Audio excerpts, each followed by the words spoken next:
Welcome back once again. एक दफ़ा फिर आपको खुशामदीद कहेंगे और ब्रेक पे जाने से पहले मौजू थोड़ा सा मुख्तलिफ था।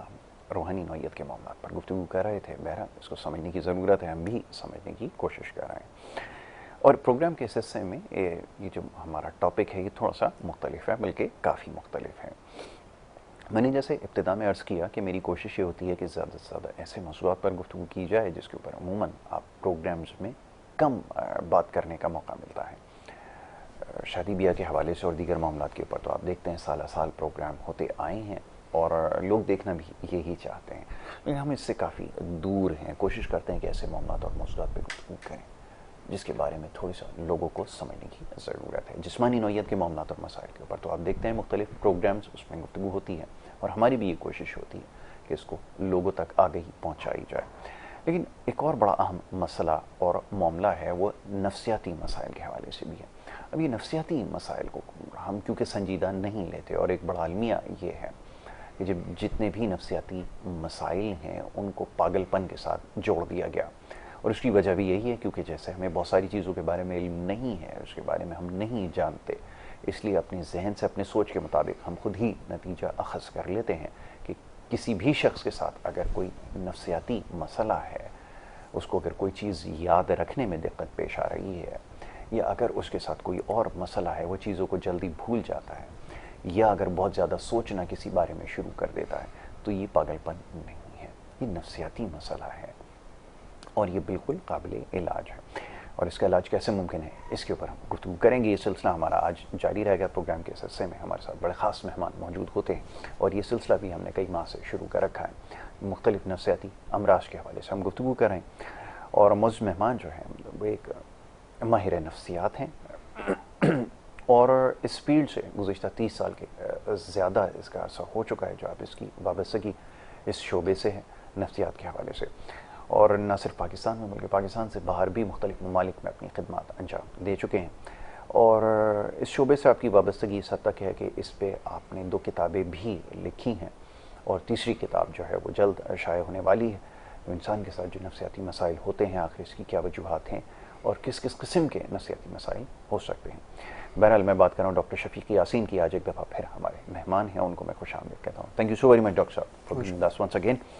डॉक्टर साहब, बहुत सारे मसाइल पे हमने ओसीडी के ऊपर पिछले प्रोग्राम में बड़ी तफसील से गुफ्तगू की। मूविंग ऑन, स्किज़ोफ्रेनिया के हवाले से बहुत सारे क्वेश्चंस और क्वेरीज आना शुरू हो गई हैं और मेरे लिए जो सबसे बड़ी इसमें अचीवमेंट है वो ये कि जो रूरल एरिया, रिमोट एरियाज़ हैं, वहाँ से भी लोग मैसेजेस भेज रहे हैं। शायद उनको इन बीमारियों के नाम तो ना पता हो, लेकिन जो जिन सिम्टम्स के बारे में या जो आप समझ लें कि जो चेंजेस बॉडी के ऊपर आ रहे हैं उसके बारे में अलामात जो हैं उसकी हमने बयान की हैं, तो बहुत सारे लोग अब इसको समझ रहे हैं कि ये वाकई नफ्सियाती मसाइल हो सकते हैं। मैं चाहूँगा ज़रा यहाँ से आज गुफ्तगू का आगाज़ किया जाए, फिर मैं कुछ मल्टीपल स्टडीज़ जो सामने आई हैं उनको आपके सामने रखूँगा और उसके ऊपर बात करूँगा कैसे ट्रीट किया जाता है, लेकिन इसका इलाज कैसे होता है और क्यों ज़रूरी है, दैट इज़ मोर इम्पॉर्टेंट। मैं चाहूँगा ज़रा यहाँ से गुफ्तगू का आगाज़ किया जाए। जी, स्पेसिफिकली ओसीडी की बात कर रहे हैं? जी, पहले मैं चाहूँगा ज़रा ओसीडीज़ के हवाले से और फिर स्किज़ोफ्रेनिया और दीगर जो मसाइल हैं क्या अलामत हैं। जी ओसीडी के हवाले से डेफिनेटली हाँ, ये एरिया आई थिंक हमने मिस किया था लास्ट टाइम कि हमने ट्रीटमेंट के हवाले से बात नहीं की थी, सिम्टम्स और बाकी एरियाज़ के हवाले से ज़्यादा डिटेल में बात की थी। देखिए, ट्रीटमेंट ऑफ ओसीडी जो है कि ये समझना ज़रूरी है कि ब्रेन के अंदर जो फ्रंटल एरिया है, प्री फ्रंटल एरियाज़ हैं, सिंगुलेट गायरस है, कुछ थैलेमस और हाइपोथैलेमस के एरियाज़ हैं। यहाँ के अगर जब एमआरआई कराई जाती है तो जिनको ओसीडी होता है इन एरियाज़ में ख़ास तौर पे सिंगुलेट गायरस में चेंजेस आते हैं। तो it's actually an organic change in the brain. तो ये तो साबित हो चुका है कि ओसीडी के पेशेंट्स में कुछ एरियाज़ ब्रेन के ऐसे होते हैं जिसमें चेंजेस आते हैं और कुछ न्यूरोकेमिकल इम्बैलेंसेस हैं जिसका ताल्लुक इस बीमारी से है, जिसमें ख़ास तौर पे जो है ना सेरोटोनिन है।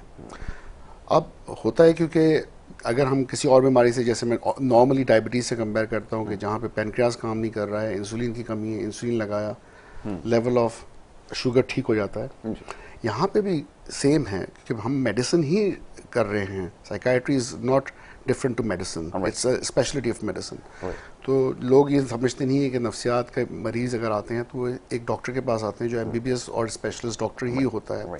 तो जो हम दवाइयाँ लिखते हैं तो उनका मकसद भी ये होता है ओसीडी में कि वो सेरोटोनिन लेवल्स को राइट लेवल्स पे लेके जाए। अच्छा, सेरोटोनिन लेवल्स का ताल्लुक डिप्रेशन और एंजाइटी से भी है, लेकिन फ़र्क क्या है?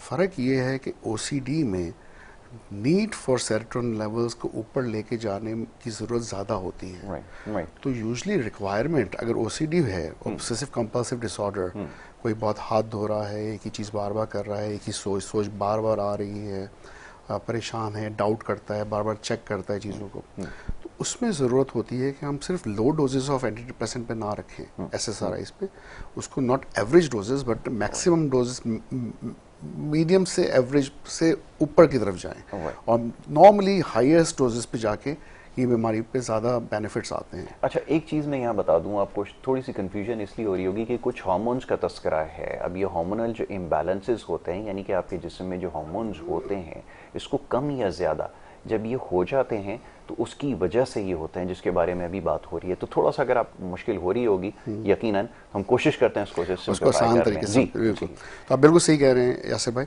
कि उसको लेवल्स को राइट लेवल पे लेके जाना है। तो वो जो न्यूरोकेमिकल्स हैं, अगर उनकी डेफिशिएंसी है या कमी है, तो जब ये दवाइयाँ दी जाती हैं, और ख़ास तौर पे लो डोजेस पे नहीं, उसको हम बढ़ा के, सपोज अगर एक मेडिकेशन है 20 मिलीग्राम पे दे रहे हैं, उसका मैक्सिमम डोज 60 मिलीग्राम, तो वो 20 मिलीग्राम पे नॉर्मली ये बीमारी ठीक नहीं होती, और उसको हम एग्रेसिवली थोड़ा 40 पे जाना पड़ता है, फिर 60 मिलीग्राम पे जाना पड़ता है, ताकि उसके बेनिफिट्स हमें नज़र आए। कई दफ़ा ये होता है कि डॉक्टर्स, मैंने देखा है, 20 मिलीग्राम पे रुक जाते हैं और फिर वेट करते रहते हैं कि अब बेनिफिट आएगा, अब बेनिफिट आएगा, और उसको नहीं बढ़ाते, या फिर पेशेंट्स जो जाते हैं डॉक्टर्स के पास, वो नाउमीद होके कि यार मैं तो ठीक नहीं हो रहा, वो किसी और डॉक्टर के पास चले जाते हैं, डॉक्टर से बदलते रहते हैं, या फिर नहीं जाते, वो स्क्रैच करते हैं, या फिर जाते ही नहीं है कि मैं ठीक नहीं हुआ। इसमें इम्पॉर्टेंट चीज़ ये है कि सब्र और टाइम देना। 3 से 6 महीने लगते हैं ऑब्सेसिव कंपल्सिव डिसऑर्डर को ठीक होने में, और जो बेसब्र या सब्र नहीं कर सकते और सोचते कि यार 3-6 हफ्तों में फ़र्क नहीं आया, महीना हो गया मैंने दवाई खाई, ठीक नहीं हुआ, तो वो सबसे बड़ी गलती करते हैं कि 3 हफ्ते के बाद तो दवाई काम करना शुरू कर रही है। तो यहाँ पर ये बहुत ज़रूरी है समझना कि अगर आपने टाइम नहीं दिया तो फिर ये इस बीमारी को आप डील नहीं कर सकेंगे, ठीक है, ना ही आपके डॉक्टर आपको सही तरह से ट्रीट कर सकेंगे। बिल्कुल ठीक है। तो ये तो एक एस्पेक्ट हो गया जो कि मेडिकल एस्पेक्ट है। दूसरा एस्पेक्ट साइकोलॉजिकल एस्पेक्ट है, क्योंकि साइकोथेरेपी जो है ना, उसमें सबसे बेस्ट साइकोथेरेपी वो जो कि ऑब्सेसिव कंपल्सिव डिसऑर्डर के लिए है, उसको हम कॉग्निटिव बिहेवियरल थेरेपी कहते हैं। अब कॉग्निटिव बिहेवियरल थेरेपी क्या है? थेरेपी तो थेरेपी है, कॉग्निटिव का मतलब है जो हमें साइकोलॉजिकली या हमारी सोचों को चेंज करना, बिहेवियर हमारे बिहेवियर को चेंज करना, ठीक है। और थेरेपी, तो थेरेपी से हम सिखाते हैं कि किस तरह से आप अपनी सोचों को बदल सकते हैं, मनफी सोचों को, नेगेटिव सोचों को किस तरह से पॉजिटिव सोचों में तब्दील किया जा सकता है। तो उसका तरीका ये होता है कि साइकोलॉजिस्ट पहले तो मालूम करता है बातों से कि आपकी कौन कौन सी सोचें नेगेटिव हैं, किस हवाले से नेगेटिव हैं। इसकी बहुत तरह की कैटेगरीज होती है। नेगेटिव सोचों के अंदर भी लेवल्स हैं डिफरेंट, मिनिमाइजेशन है, मैग्निफिकेशन है, कॉग्निटिव डिस्टॉर्शंस हैं, और ये मैं मुश्किल अल्फाज बोल रहा हूँ, लेकिन इसका मतलब जैसे मैं समझाना चाहूँगा मैग्निफिकेशन क्या है। फॉर एग्जाम्पल, मैग्निफिकेशन ये है जैसे आप मैग्नीफाइंग ग्लास लें, और अभी मैंने एक चूंटी को देखा मैग्नीफाइंग ग्लास से, मुझे हाथी नज़र आ रहा है उसमें। तो होता ही है कि जिसको डिप्रेशन होता है या मायूसी होती है, ओसीडी होता है, उसको छोटी सी चीज़ ऐसे नज़र आती है कि बहुत बड़ी है, छोटी सी प्रॉब्लम बहुत बड़ी है, वो मैग्नीफाई करता है छोटी प्रॉब्लम को बड़ी में। तो डॉक्टर या साइकोथेरेपिस्ट कभी ये नहीं कहेगा कि प्रॉब्लम एग्जिस्ट नहीं करती, प्रॉब्लम एग्जिस्ट करती है, लेकिन जिस तरह से आप उसको परसीव कर रहे हैं वो एक्चुअली इतनी बड़ी प्रॉब्लम नहीं है जितनी आप बना रहे हैं इसको। बिल्कुल ऐसा ही है। और आप उसको देखें कि आप alternate way of managing that problem क्या है। ठीक है, अगर आप सोचते हैं कि यही एक तरीका है इसको मैनेज करने का जिसमें मैं नाकाम हो रहा हूँ और मैं इस वजह से मायूस हो जाता हूँ, तो अगर आपको ये सोचने की ज़रूरत है कि ऑल्टरनेट वेज क्या हैं, कि और भी बहुत से तरीके हैं एक प्रॉब्लम को डील करने के। तो ये मैं एक छोटी सी एग्जांपल दे रहा हूँ। तो इस तरह से कॉग्निशन को या सोच को अगर आप चेंज करते हैं पेशेंट की, फिर हम होमवर्क देते हैं। ठीक है, होमवर्क देते हैं कि आप इसको प्रैक्टिस करें कि आपकी क्या क्या सिचुएशंस है, प्रैक्टिकल सिचुएशंस आपके घर पे, आपकी लाइफ में, आपके रिलेशनशिप में, आपके काम पे, कि इनमें आपको कौन कौन से इश्यूज आ रहे हैं अपनी सोचों के हवाले से, और फिर इन सोचों को जब अब ऑल्टरनेट सोच आप उन पे डालते हैं कि ये आप इस तरह से सोच की कोशिश करें, तो फिर आप प्रैक्टिकली ट्राई करें एक हफ्ते में कि आप ये सोचें आजमा के देखें। बिल्कुल ठीक है। क्या आपका नज़रिया चेंज होगा? क्या आपकी फीलिंग्स चेंज होंगी? क्या आपका बिहेवियर चेंज होगा? वेरी क्या आपके इमोशंस चेंज होंगे? क्या उसके आउटकम्स चेंज होंगे? तो automatically it has a domino effect, क्योंकि जब आपको उसमें कामयाबी नज़र आती है कि हाँ मैं एक चीज़ में कामयाब हो गया, तो इसका मतलब है दुनिया ज़िंदगी के बाकी प्रॉब्लम्स में भी कामयाब हो सकता हूँ, बिल्कुल ऐसा ही। मैं हर दफ़ा नाकाम नहीं होता। बिल्कुल। तो फिर आपको ऑटोमेटिकली कॉन्फिडेंस आता है, आपकी सेल्फ इस्टीम ऊपर आती है, आप सोचते हैं कि हाँ ये तो मैं बदल सकता हूँ अपने आप को, अपनी सोच को बदल सकता हूँ, अपनी सोच को कंट्रोल कर सकता हूँ। Right right. क्योंकि बात ये है ना कि इंसान, ये मैं सॉरी ज़रा सा ड्रिफ्ट हो रहा हूँ जी अपने जी। टॉपिक से थोड़ा सा निकल के, लेकिन इनर लोकस ऑफ कंट्रोल और आउटर लोकस ऑफ कंट्रोल में बड़ा फ़र्क होता है। जी और जी। कई दफ़ा उसका बहुत आसान तरीका है कि कई दफ़ा हम अपना ज़िंदगी का रिमोट कंट्रोल किसी और इंसान या इन्वायरमेंट के हाथ में दे देते हैं। जी। वो बटन दबाता है, आपको गुस्सा आ जाता है, यस। वो बटन दबाता है, आपको एंजाइटी हो जाती है। बिल्कुल ऐसा ही। लेकिन अगर आपका इनर लोकस ऑफ कंट्रोल होगा, जी। तो कोई और चीज़ या एनवायरनमेंट या आपका बॉस या आपकी बीवी या आपके बच्चे या आपके नेबर्स या और लोग जो आपको परेशान कर सकते थे और करते होंगे, वो आपको परेशान कभी नहीं करेंगे, नहीं करेंगे। इसलिए कि आपको पता है कि आपका कंट्रोल आपके अपने हाथ में है। राइट। तो सेल्फ डोमिनेंस जो है ना वो ज़्यादा ज़रूरी है। ज़रूरी है। और यही एक प्रॉब्लम है, ये जो सेल्फ रिलायंस है इसको समझना ज़रूरी है। अभी पर्सनालिटी के अंदर ये भी एक बड़ा मसला होता है, ख़ासतौर पे जो मियाँ बीवी का रिलेशनशिप होता है, यहाँ पे कुछ ज़्यादा किसी को डोमिनेट कर रहा होता है, तो उसकी वजह यही होती है। अच्छा, इसमें बैलेंस रखना बड़ा ज़रूरी है, इसी नहीं किसी भी काम के अंदर बैलेंस बड़ा ज़रूरी है, क्योंकि बहुत सारे जो इश्यूज़ आते हैं वो इसी वजह से आते हैं, क्योंकि जो इम्बैलेंस है ना ये बहुत सारे डिसऑर्डर्स को जो है वो जन्म देता है। अच्छा, स्पीकिंग ऑफ हार्मोनल इम्बैलेंसेस, ये तो मेडिकेशन के ज़रिए भी इसको ठीक किया जा सकता है। मोस्ट ऑफ द टाइम होता यही है कि हमें बहुत सारी चीज़ों का इल्म नहीं है। मैंने एक स्टडी, क्योंकि मैं आपके साथ रह के कुछ ज़्यादा ऑब्जर्वेंट हो गया, उन लोगों को ऑब्जर्व करना मैंने शुरू कर दिया है कि वो जो डोपामिन तलाश करने के लिए उन्होंने एक वे आउट ढूंढा है, वो ये कि एक एप्लीकेशन टिकटॉक उसको ज़्यादा स्क्रॉल कर रहे होते हैं। अब वो एक तरह से ठीक तो है, क्योंकि सबसे चीपेस्ट फॉर्म है ये आपको डोपामिन अपना इन्रिच करने के लिए।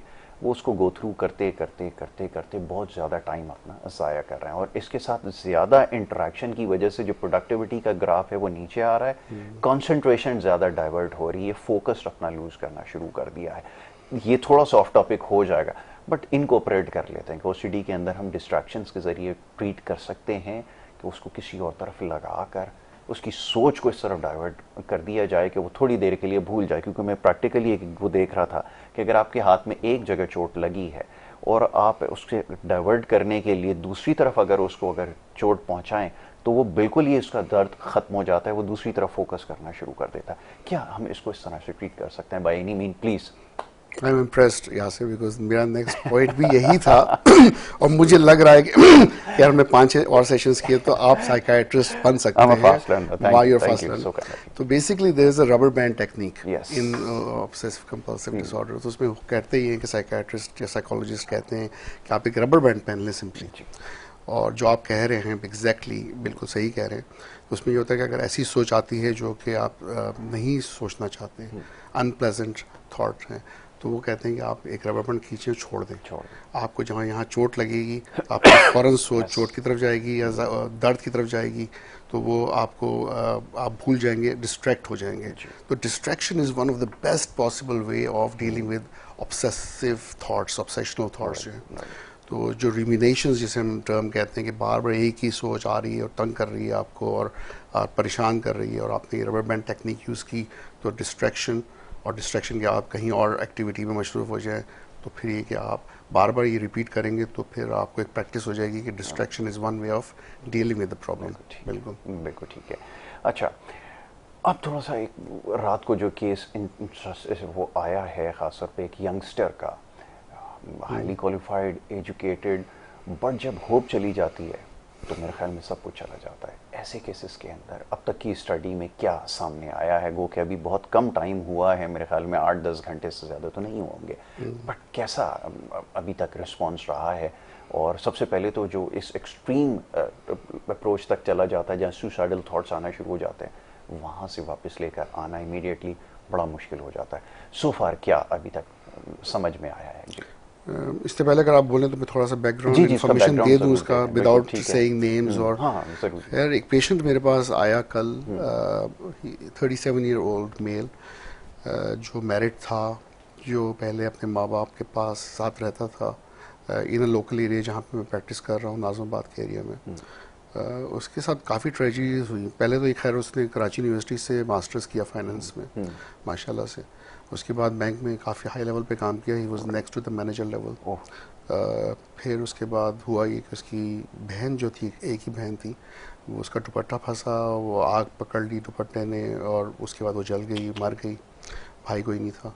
कुछ ही 1-2 सालों में उसकी वालदा की डेथ हो गई कि भाई कोई नहीं था, वालिद के साथ रहने लगा। फिर शादी हुई, इसकी बीवी बहुत डिप्रेशन में भी था, लेकिन उन्होंने सोचा शादी कर लेता हूँ। शादी की डिप्रेशन में वो भी कामयाब नहीं हुई शादी। 2 महीने में उसकी वाइफ ने उसको छोड़ दिया, बच्चे नहीं हुए। तो बेसिकली फिर उसके बाद वो इतना होपलेस हो गया बेचारा कि मैं नाकाम हूँ, फेलियर हूँ ज़िंदगी में। उसने अपनी जॉब से रिज़ाइन कर दिया कि मैं अपनी जॉब से भी कोप नहीं कर रहा हूँ, तो I can't work in the bank. तो उसने बैंक की जॉब भी छोड़ दी, तो भी केम अनएम्प्लॉयड। अब वो बाप के साथ रहने लगा। अब 1 महीने पहले उसका बाप डायबिटिक था और किसी बाइक ने उसको टक्कर मारी और वो ज़ख्मी हो गया। 4 महीने वो बेड पे रहा उसका बाप, ये भी डिप्रेशन में, उसका सही से उसका लुक आफ्टर नहीं कर सका। मुझको कह रहा था मुझे कि मुझे इस बात का बहुत गिल्ट है कि मैं अगर बेहतर होता तो शायद लुक आफ्टर करता। उसकी डेथ हो गई 1 महीने पहले बाप की। जब बाप की डेथ हुई तो उसके पास और कोई फैमिली नहीं थी, भाई नहीं था, बहन नहीं, बाप नहीं, माँ नहीं और एक कज़न था शायद उसके पास रहने चला गया, लेकिन उसने 1 महीने बाद उसको निकाल दिया कि भाई हम तुम्हारा बोझ बर्दाश्त नहीं कर सकते। तो फिर वो सड़कों पे फिरने लगा, ये सोचने लगा मैं क्या करूँगा, और सड़क से उठा उठा के खाना खाने लगा।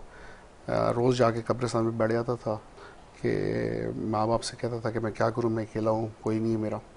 रोता था। शाम तक ये सोचता था कि मैं मर जाऊँ तो ज़्यादा बेहतर है। फिर कभी सोचता था मैं समुंदर में जाके डूब जाऊँ या ऊंची बिल्डिंग से छलांग लगा दूँ। तो कल जब वो एक कार्ड लेके मेरे पास आया कि किसी ने कहा कि आप यासीन हॉस्पिटल चले जाएं, तो मैंने उसकी पूरी बात सुनी और मुझे अंदाज़ा हो कि सिर्फ पैसे नहीं हैं। उसके पास से बहुत बदबू आ रही थी, बहुत अरसे से उसने नहाया नहीं है, दाढ़ी उसकी बड़ी हुई थी, बहुत ही कमज़ोर था, चलने में उसको मुश्किल हो रही थी। जब एंटर हुआ तो लड़खड़ा के एंटर हुआ। तो खाया भी उससे कम था, वज़न उसका बहुत कम लग रहा था कि वो बहुत कमज़ोर है। तो मैंने उसे कहा यार तुम रुक जाओ हॉस्पिटल। कह नहीं मैं रुकना नहीं चाहता, डॉक्टर साहब दवाई मुझे कुछ दे दें तो मैं दवाई खा लूँगा, शायद उससे बेहतरी आ जाए। मुझे ये डर था कि अगर वो गया तो शायद वो सुसाइड कर लेगा, क्योंकि वो बहुत हाई रिस्क था सुसाइड का, और अकेला था बिल्कुल, उसकी कोई सपोर्ट नहीं थी। तो मैंने उसे थोड़ा सा बेवकूफ़ बनाया, एक तरह से कह सकते हैं। मैंने कहा यार तुम बहुत कमज़ोर हो, तुम्हें मैं ड्रिप लगाता हूँ, ड्रिप में मैं ताकत का इंजेक्शन देता हूँ, तुम थोड़ा आराम भी कर लो, थोड़ा उसमें सुकून की दवाई भी डाल दूंगा मैं, तो फिर तुम बाद में आराम से चले जाना। तो मैंने शाम को उसको ड्रिप लगवाया, ऊपर कमरे में प्राइवेट रूम दिया। खैर जब मैं वापस आया लेट, तो वो बहुत नींद में था लेकिन जागा हुआ था। अच्छा। हाँ, मैंने उससे कहा यार अभी तो तुम बहुत लग रहे हो कि ड्राउजीनेस में हो, नींद तुम्हें ज़्यादा आ रही है, एक दवाई और खा लो, तुम सो ही जाओ आज रात में, सुबह नाश्ता करो। आज मैंने उसको सुबह की दवाई दी और फिर मैंने कहा मैं दोपहर को आके तुमसे बात करता हूँ। What I am hoping, actually मुझे नहीं पता कि अब वो सुबह क्या उसका रिस्पॉन्स होगा, रिएक्शन होगा, लेकिन what I am hoping is कि जब वो उठेगा अभी और नाश्ता करेगा, उसके बाद को ये तो ज़रूर महसूस होगा कि यार पहले से मैं ज़्यादा सुकून में हूँ, मुझे कोई इंजेक्शन लगा जिसकी वजह से मेरी घबराहट बेचैनी कम है, मुझे रात को अच्छा सोने का कमरा मिल गया, अच्छा नाश्ता मिल गया, थोड़ा सा मैं कमज़ोरी इतनी महसूस नहीं कर रहा हूँ, कोई है जो मेरा ख्याल रख रहा है। तो मुझे ये उम्मीद है कि वो हफ्ता 10 दिन अगर रुक जाए, कम या 2 हफ्ते भी रुक जाए हमारे पास, तो इतने डिप्रेशन से निकल आए कम से कम कि वो बाद में अपना ट्रीटमेंट कंटिन्यू कर सके। और मुझे उम्मीद है कि वो he is a good looking person. I think मैं जो देखता हूँ उसको, उसकी दाढ़ी इतनी बड़ी हुई है और जिस हालत में था, लेकिन उसको शेव वेव करें, उसको अच्छे कपड़े बनाएं, he is a good looking person. उसकी अच्छी पर्सनैलिटी होगी, वो एजुकेटेड है, मास्टर्स फाइनेंस में किया हुआ है, he can do very well माशाल्लाह। कि ये ज़हीन आदमी है तभी तो उसने मास्टर्स किया है, तो I think he deserve a good chance. तो वो देखें आगे स्टोरी का क्या बनता है, लेकिन कोशिश है कि इंसान की ज़िंदगी को तब्दील करने की। और देखिए एक डॉक्टर जो होता है ना वो सिर्फ एक वसीला बनता है। मैं हर पेशेंट से ये कहता हूँ, मैंने कहा शफा देने वाला अल्लाह है, इसके आगे कोई नहीं है, लेकिन डॉक्टर जो है ना अच्छी नीयत से अगर कोशिश करे तो अल्लाह ज़रूर साथ देता है। Very right. अब इसमें एक बहुत बड़ा मैसेज भी है, वो ये कि ख़ास तौर पे इस वक्त जो फाइनेंशियल सिचुएशन है, जो इकोनॉमिक सिचुएशन है, बहुत ज़्यादा क्रिटिकल है, इसमें तो कोई सेकंड थॉट नहीं है और सब इसका शिकार हैं। शायद आपको बहुत सारे लोग अच्छे इस वक्त नज़र आ रहे होंगे, लेकिन बड़े सीरियस फाइनेंशियल क्राइसिस के अंदर हैं इस वक्त, और अल्लाह करेगा बहुत जल्द इंशाल्लाह ये ठीक हो जाएगा। बट ये होप छोड़ देना, ये एक बड़ी क्रिटिकल चीज़ है, और इस वक्त इस हालात में कैसे इसको कूप करना है, कैसे कूप अप करना है, ये समझ लेना सबसे ज़्यादा ज़रूरी है। और यही हम कोशिश कर रहे हैं कि आपको समझाएं। मतलब ख़ास तौर पे अगर आपके इर्द गिर्द अगर ऐसे लोग मौजूद हैं, यंगस्टर्स ख़ास तौर पे जो इस वक्त इस सिचुएशन में है। अच्छा, इसका एक और भी एस्पेक्ट है, ज़रा इसके ऊपर बात करता हूँ। ड्रग अब्यूज़र जो मैंने देखे हैं, जो ड्रग्स पर हैं, उनको जब मैं पूछता हूँ कि क्या वजह है ड्रग्स लेने की, कुछ ज़ाहिर है कि इसका एक तरीक़ाकार होता है। जब आप ड्रग्स की तरफ आते हैं, उसकी क्वांटिटी अमाउंट कम होती है, फिर उसके बाद स्लोली और ग्रेजुअली उसमें इजाफा होता है, क्योंकि वो नहीं असर कर रही होती, और वो करते करते करते करते कि ऐसी स्टेज तक चले जाते हैं कि जहाँ पे बहुत ज़्यादा वो कंज्यूम करनी होती है सारा, फिर उसकी कॉस्ट भी बेयर करनी होती है, तो फिर वो दूसरी तरफ निकल जाते हैं। तो वजह यही बनती है। ऐसे केसेस की क्या स्टडी सामने आई है, मैं चाहूँगा सर इसके बारे में। देखिए एक तो यही से एग्जैक्टली जैसा कि यही केस को ले लें, आई थिंक ये बहुत बहादुर है, क्योंकि मैंने इससे ये सवाल किया, मैंने कहा तुमने कभी नशा तो नहीं किया, क्योंकि वो इतना पतला दुबला कमज़ोर लग रहा था, जिस तरह से चल रहा था, कोई भी इसको देखता सड़क पे चलते हुए तो यही सोचता कि नशे का पेशेंट है। लेकिन इसने कहा मैंने कभी नशा नहीं किया, कभी नहीं किया। तो ही उसकी स्ट्रेंथ थी कि उसने अपने को रोक के रखा। लेकिन ऐसे लोग जो मजबूरन इतने ज़्यादा डिप्रेशन एंजाइटी में चले आते हैं, फिर कोई दोस्त या मतलब दोस्त नुमा इंसान आ जाता है, कहता है यार ये तुम ड्रग्स ट्राई कर लो तो तुम्हें खुशी मिलेगी, तुम इस कम से निकल जाओगे। तो जब वो एक दफ़ा ट्राई करता है, हाँ मज़ा आया, मैं थोड़ी देर तो बेहतर फील किया मैंने, और फिर वो रिपीटेडली जब नशा करता है, तो वो बात सबकी बिल्कुल सही है कि छोटे नशे से हो सकता है वो कैनबस हो, चर्स हो, बढ़ते बढ़ते बढ़ते फिर वो दूसरे नशे की तरफ जाता है, क्रिस्टलाइज की तरफ जाता है, वहाँ से फिर अफीम की तरफ जाता है, फिर वो हेरोइन की तरफ जाता है, पाउडर, और फिर ये इसकी फॉर्म चेंज हो जाती है, ओरल से फिर स्निफ करना शुरू करता है, स्निफ से वो इंजेक्ट करना शुरू करता है, और फिर जब उस पोजीशन पे आता है, कई दफ़ा इंजेक्टेबल्स वो शेयर करता है, HIV हेपेटाइटिस के रिस्क होते हैं, वज़न गिरता है, ओवरडोजेज ऑफ ड्रग्स हो जाती हैं, मल्टीपल रीजंस होती हैं, जिस वजह से उनकी डेथ हो सकती है, मोर्टेलिटी बढ़ती है। तो वक्त के साथ साथ सीवियरिटी भी बढ़ती है, डेथ के चांसेस भी बढ़ते हैं, और ख़तरनाक फॉर्म में चली आती है। फिर दूसरे तरह के पेशेंट ये वो नहीं होते जो इस डिप्रेशन या एंजाइटी से आके उन्होंने ये शुरू की होती है, वो रिक्रिएशनल होते हैं कि वो शायद अमीर माँ बाप के बच्चे हों, शायद उनके पास पैसा हो, कहते हैं चलो यार इंजॉय करते हैं, पार्टीज़ में जाते हैं, वहाँ से उनकी आदत पड़ जाती है, तो कोई और फन के लिए भी करते हैं, तो अदर वेज एज वेल। लेकिन हाँ, ये फ्रस्ट्रेशन जो है ना, जो इंसान को बहुत कमज़ोर बना देती है अंदर से, नफसियाती तौर पे उसकी स्ट्रेंथ को छीन लेती है, वो ज़्यादा वल्नरेबल होते हैं, वो ज़्यादा मुतासिर होते हैं इससे कि वो नशे की तरफ चले जाते हैं। बिल्कुल ठीक है, क्योंकि बहुत सारे लोगों में ये विल नहीं होती, और कुछ चीज़ ये नहीं लोग डेवलप कर पा रहे हैं। मैं चाहूँगा ज़रा उनके बारे में भी बात हो जाए, उनको भी डॉक्टर का विज़िट एक ज़रूरी है। अक्सर मैंने देखा है कि अब जिसकी जितनी रीच होती है उस हिसाब से वो नशे कर रहा होता है। बहुत सारे लोगों से जब मैं बात करता हूँ कि आप ये जो चीज़ें आप खाते हैं, गुटखा खाते हैं, ये खाते हैं, इसको छोड़ते क्यों नहीं, इसकी रीज़न क्या है, क्यों ये आपके ऊपर इतना हावी है कि वो आपके लिए गॉड बन गया है, कि वो आपको कंट्रोल करता है, ये करता है, इसको कैसे ओवरकम करना है। वो कहते हैं हम बड़ी कोशिश करते हैं लेकिन कर नहीं पाते, और इसकी वजह से उन्होंने अपने आप को स्पॉइल किया है बहुत ज़्यादा। हेल्थ को, जो चीज़ कॉम्प्रोमाइज है वो हेल्थ है, जिसको नहीं करना चाहिए। ये क्या वजह है, क्या इनको काउंसलिंग के जरिए ट्रीट किया जा सकता है? फिर मैं ज़रा अगले टॉपिक की तरफ आने से पहले चाहता हूँ, तो यहाँ से काउंसलिंग तो उनकी की जाती है जो समझते हैं कि मसला है। अगर वो समझते ही नहीं कि मसला है तो उनकी काउंसलिंग कैसे करेंगे आप? और मसला मैं समझता हूँ, जब हमारा एक फॉर्म है 45-50 क्वेश्चनियर का फॉर्म है जो मैं हर पेशेंट से भरवाता हूँ पेशेंट देखने से पहले। तो उसमें एक पॉइंट है कि क्या आपने कोई मंशियात का इस्तेमाल किया, या कोई, तो कुछ लोग तो लिख देते हैं कि मावा या पान या सिगरेट गुटखा या कुछ इस तरह का जो है, लेकिन मेजॉरिटी 90% लोग इवन चर्च को नहीं लिखते, और नहीं चर्च का नस्वार को सॉरी नहीं लिखते कि ये नशा है। नस्वार हो गया, गुटखा हो गया, पान हो गया, मावा हो गया, सिगरेट हो गया, ये शामिल ही नहीं करते उस जुमरे में। वो कहते नहीं ये तो नशा नहीं है, ये तो नॉर्मल है, हर इंसान लेता है, ये तो कोई मसला ही नहीं है। जब वो उसको एक मसला नहीं समझते तो फिर उस मसले का इलाज क्यों करवाएंगे? मसला सबसे बड़ा मसला यही है, इसको मसला नहीं समझते, मसला नहीं समझते, बुराई को बुराई नहीं समझते। तो बड़ा प्रॉब्लम हमारी सोसाइटी का है। चलिए डॉक्टर साहब, अब एक और बड़ा इंपॉर्टेंट टॉपिक है, उसकी तरफ आना चाहूँगा, लेकिन उससे पहले हम एक ब्रेक लेते हैं ताकि अपनी सारी एनर्जी को दोबारा से हम जमा कर सकें और फिर इस टॉपिक पे बात कर सकें। एक छोटी सी ब्रेक के वापस आ रहे हैं, हम देखते रहिए गुड मॉर्निंग कराची।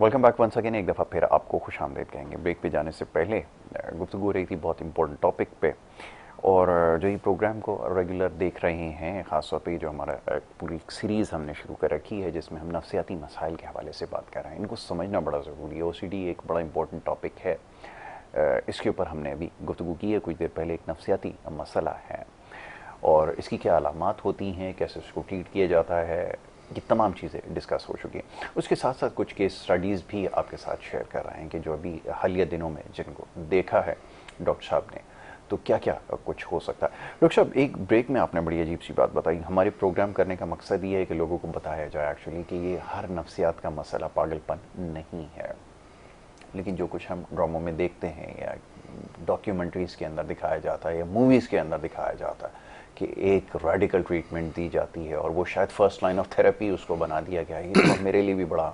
एक हैरान कुन चीज़ होती है। स्किज़ोफ्रेनिया का मैंने एक पेशेंट देखा है, एक लड़की, उसको ट्रीटमेंट के लिए रेडिकल ट्रीटमेंट उसको दी जाती है और वो उसके लिए बड़ी काउंटर प्रोडक्टिव होती है। ये क्या सिलसिला है जिसको पोर्ट्रे किया जाता है? अब जब भी कोई ड्रामे में कोई इस तरह का सीन देखते हैं, वो कहते हैं डॉक्टर्स तो इसी तरह ट्रीट करते हैं, यही इसको क्योर करने का तरीका है। क्या इसकी रियलिटी है, मैं चाहूँगा ज़रा बताएं। बिल्कुल। उससे पहले मैं एक और चीज़ कहना चाह रहा हूँ कि जगह कोई सर्जरी करता है अगर, और हम अगर दिखाते हैं टीवी पे सर्जरी के जी उसको एनेस्थीसिया नहीं दिया, पेशेंट जिंदा है और होश में है, और एक सर्जन आता है और कहता है चले आप लेट जाए पेशेंट, और पेशेंट लेट जाता है और आके छुरी से उसका पेट काट देता है और कहता है चलो यार मैं अब इसके ऑर्गन्स निकालता हूँ या फिर चेंज करता हूँ और कुछ, तो आपको कैसा लगेगा? आपको डर ही लगेगा ना भाई, नेक्स्ट टाइम आप सर्जन के पास जाने का सोचेंगे ही नहीं। बिल्कुल ऐसा ही है कि यार ये तो अभी होश में था, उसको पेट काट के क्या कर रहा है और वो दर्द में तकलीफ से चिल्ला रहा है पेशेंट के बचाओ बचाओ, ये मेरे साथ क्या हो रहा है। तो देखें, जहाँ तक शॉक ट्रीटमेंट है और दिखाया जाता है, it has a reality, but reality क्या है कि 1940s में, 30s में, 50s में जब बहुत पहले साइकाट्री स्टार्ट हुई थी तो ये इसी तरह होता था कि शॉक लगते थे और उसको सुलाए बगैर पेशेंट को शॉक लगाए जाते थे। लेकिन ये बहुत अब गोज बैक 80 years ago, 80 साल पुरानी बात है। मैंने साइकाट्री 1995 में शुरू की और मैं थोड़ी सी अपनी स्टोरी बताऊंगा कि मेरे साथ क्या हुआ था ताकि लोगों को पता चले। खैर मुझे करते हुए तकरीबन 30 साल होने वाले हैं साइकाट्री, 2 सालों में मैं 30 साल हो जाएंगे। मैं अभी नया गया था आयरलैंड और मैंने पहली जॉब की सेंट विंसेंट्स हॉस्पिटल फेयरव्यू डबलिन में, जो मेरा पहला एक्सपीरियंस था साइकाट्री का।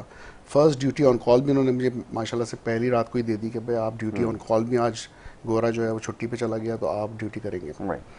मैंने कहा चले, शाम तक तो किया, रात भर भी मुझे कॉलें आती नहीं, 2 बजे तक। सुबह मैं 2 बजे सोया, सुबह 6 बजे 6:30 बजे के करीब मुझे कॉल आ गई। बीपर था, उस कॉल क्या आनी थी, बीपर बजने लगा, उस ज़माने बीपर से। तो मैंने देखा उसमें एक एक्सटेंशन नंबर आ रहा है, मैंने उस पर कॉल की। कहने what are you doing doctor, you are late for the ECT। मैंने कहा अच्छा ECT, तो अब मेरी जान निकल गई, मेरा दिल तेज से धड़कने लगा। मैंने कहा 6 पेशेंट्स हैं ECT के लिए, आपको शॉक लगाने हैं 6 पेशेंट्स को, मतलब शॉक ECT को हम यही समझते थे इलेक्ट्रिक कन्वल्सिव थेरेपी, जिसे ये आजकल शॉक ट्रीटमेंट ही कहते हैं अभी भी।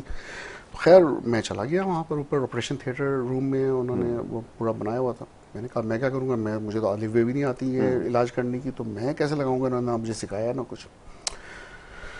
मैं बड़ा परेशान। खैर वहाँ पर एक गोरा एनेस्थेसिस्ट आया हुआ था और सीनियर था काफ़ी। कहना बेटा आप परेशान क्यों हो रहे हैं?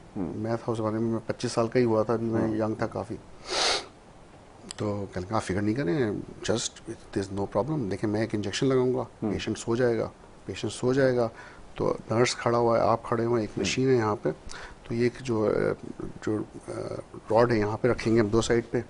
जब पेशेंट सो जाएगा तो आपको सिर्फ प्रेस करना है बटन, इट विल जो है ना स्टिमुलेशन जाएगी ब्रेन को, और फिर एक छोटा सा रिस्पांस आएगा, और उस रिस्पांस से पेशेंट ठीक होता है। ठीक है, तो मैं कहा ठीक है, मैंने कहा मैं रॉड तो नहीं पकड़ रहा, इसमें मुझे ना लगे मुझे करंट लग जाए कुछ। मैं डरा हुआ था असल में, जो मैं देखता रहा हूँ मीडिया में। मैंने कहा मुझे खुद को अपने आप को शौक नहीं लगाना भाई, तो मैंने नर्स से बोला आप पकड़ें, मैं बटन दबाता हूँ सेफ साइड के लिए। ठीक है, 2 से 3 सेकंड के लिए वो दबा रहा था बटन।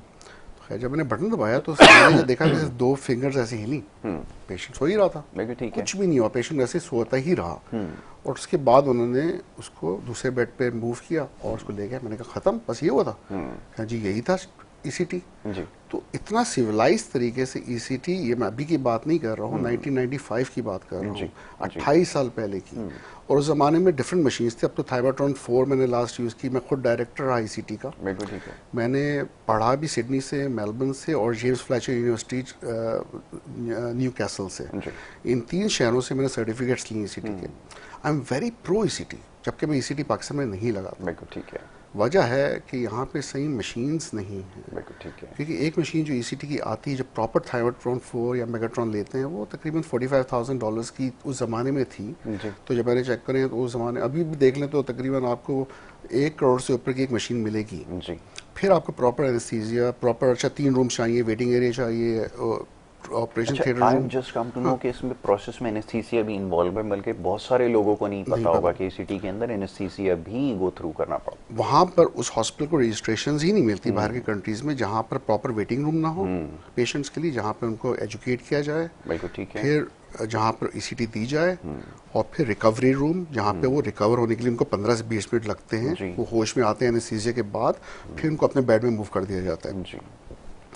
तो it's a very civilise process in most of जो डेवलप वर्ल्ड है।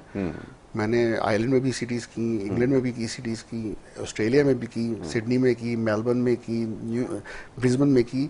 मैंने बहुत से कंट्रीज में तकरीबन 26 साल ईसीटी की है। और मुझे फ़ख्र है ये कहते हुए कि ECT is a very civilise treatment. बहुत तमीज़ के साथ दिया जाता है, इसमें कोई डरने की वाली बात नहीं होती। ठीक है। अच्छा, अब ये बहुत कम लोगों को दिया जाता है पहले के मुकाबले में, लेकिन इसमें डरने वाली कोई बात नहीं। अब मुझे एक और जो शौक लगा पिछले हफ्ते, एक मैं नाम नहीं लेना चाहता, एक चैनल है पाकिस्तान के टीवी चैनल, उनके कुछ लोग मेरे पास आए हॉस्पिटल, कहेंगे जी हमारा एक प्रोग्राम आने वाला है ड्रामा, उसमें हमें दिखाना है कि हमारा जो एक्टर है उसको ईसीटी लगेगी, वो डिप्रेशन का मरीज है, उसको जी आपको दिखाना है कि किस तरह से आप लेके ईसीटी लगा रहे हैं, किस तरह से झटके ले रहा है, और किन लोगों को पकड़े उसके मुंह में जो है ना वो डाल रहे, कपड़ा डाल रहे हैं और उसको काबू कर रहे हैं।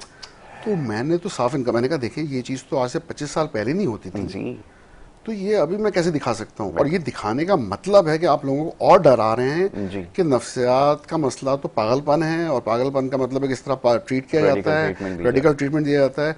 इस तरह नहीं होता। और अगर कभी किसी जगह हो भी रहा है किसी जगह पे, तो इस तरह नहीं होता, ना होना चाहिए, बिल्कुल ना होना चाहिए। तो लोगों को डरने की ज़रूरत नहीं है। मेरे ख्याल में बहुत से, ये तो पुरानी मूवीज़ में भी आप देख सकते हैं, इंग्लिश मूवीज़ में भी, लेकिन अब वो भी चेंज हो गए हैं। और आई थिंक ये हमारे मीडिया को भी चेंज होने की ज़रूरत है, क्योंकि उनको अच्छा रियलिटी बताने की ज़रूरत है। रियलिटी क्या है, this is not reality, radical treatment नहीं है ईसीटी। और अगर मेरे पास इतने पैसे आते हैं कि मैं अच्छी मशीन अफोर्ड कर सकूं, तो I will be the first one two give ECT. लेकिन जब तक मेरे पास सही ट्रीटमेंट नहीं होगा, मैं उसको अफोर्ड नहीं कर सकता, ना ही पब्लिक अफोर्ड कर सकती है। अगर मैं महंगी ट्रीटमेंट लाऊंगा सपोज, और फिर मैं चार्ज करूंगा कि यार उसको कॉस्ट को, इट इज़ अ बिजनेस, ना गवर्नमेंट मुझे स्पॉन्सर करेगी, ना कोई करेगा, मैं अपने पीएफ से लाऊंगा, तो जाहिर है उसकी कॉस्ट निकालने में कुछ हज़ार रुपए तो पैसे लेने पड़ेंगे ईसीटी लगाने के लिए। एनेस्थीसिस्ट को बुलाऊंगा, वो पैसे लेगा, तो इट्स गोइंग टू कॉस्ट। ठीक है। पाकिस्तान का इस वक्त जो एनवायरनमेंट है, पाकिस्तान के माशी हालात हैं, हर एक अफोर्ड नहीं कर सकता ये ट्रीटमेंट। इसीलिए बेहतर है कि हम वो ट्रीटमेंट इस्तेमाल ना करें जो बहुत एक्सपेंसिव है, जो कॉस्ट इफेक्टिव नहीं है, उसको इस्तेमाल नहीं करना चाहिए। ये वजह है कि मैं ईसीटी यूज़ नहीं कर रहा। बिल्कुल ठीक है, चलें, ये तो क्लियर हो गया, ये आप देखते हैं। और जब फिर बहुत सारी चीज़ें मूवी के अंदर क्रिएट की जाती है, आपने देखा स्टिमुलेटर यहाँ पर लगे हुए होते होंगे। अब ये क्या चीज़ होती है, आपने देखा होगा पैचेस लगाए हुए होते हैं इधर उधर जिस्म के ऊपर। अच्छा, ये जैसे मसल्स के अंदर लगाकर मॉडर्न साइंसेज में बहुत लंबी डिस्कशन हो जाएगी। हम सारी चीज़ें नोट कर रहे होते हैं, उसकी रीडिंग देख रहे होते हैं कि उसके अंदर जो ब्रेक डाउन का प्रोसेस है वो कितना स्लो या तेज़ है, उस हिसाब से प्रोटीन सिंथेसिस सही हो रहा है या नहीं हो रहा। अब तो खैर रीडेबल हैं सारी चीज़ें, तो वो देख रहे होते हैं। लेकिन वो यहाँ पे लगा के ये दिखा रहे होते हैं कि शायद उसको स्टिमुलेट करने की कोशिश कर रहे होते हैं। ये मोड ऑफ ट्रीटमेंट है, बट ये हर जगह नहीं एप्लीकेबल। डॉक्टर साहब, we are running out of time, but we have a very important topic discuss and that is schizophrenia. और मैं चाह रहा था कि इसके ऊपर ज़रा डिटेल डिस्कशन हो। चलें इसको स्लाइटली से अभी डिस्कस करते हैं, उसके बाद फिर इसको डिटेल डिस्कशन इंशाल्लाह आने वाले वीक में करते हैं। What do you have to say? Exactly, मैं चाह ये रहा हूँ Yasir, I don't know whether you agree or not. मैं कुछ एरिया स्किज़ोफ्रेनिया से वो कवर करना चाह रहा हूँ जो ईसीटी और सिग्मा से रिलेटेड है। राइट। क्योंकि डिटेल हम थियोलॉजिकली और क्या परसेंटेज है, किस तरह से इलाज होता है, क्या सिम्टम्स हैं, ये हम बाद में भी डिस्कस कर सकते हैं। लेकिन जो मैं बताना ये चाह रहा हूँ कि जो ईसीटी के साथ हुआ है ना, सेम स्किज़ोफ्रेनिया के साथ हुआ है। कि स्किज़ोफ्रेनिया को वो मर्ज बना के पोर्ट्रे और बताया गया है मीडिया पे कि ये पागलपन है, इसमें जंजीरों से लोगों को बांध दिया जाता है किसी मज़ार पे या किसी जगह पे, वो कभी ठीक नहीं हो सकते हैं। ये बिल्कुल गलत है। इसकी वजह यह है कि अगर आप प्रोग्नोसिस देखें, प्रोग्नोसिस का मतलब है ठीक होने की परसेंटेज या तादाद, तो 91% लोग, 100 में से 91% स्किज़ोफ्रेनिया के ठीक हो जाते हैं दवाइयों से। सिर्फ 9% ऐसे हैं जो दवाइयों से शायद ठीक ना हो सकते।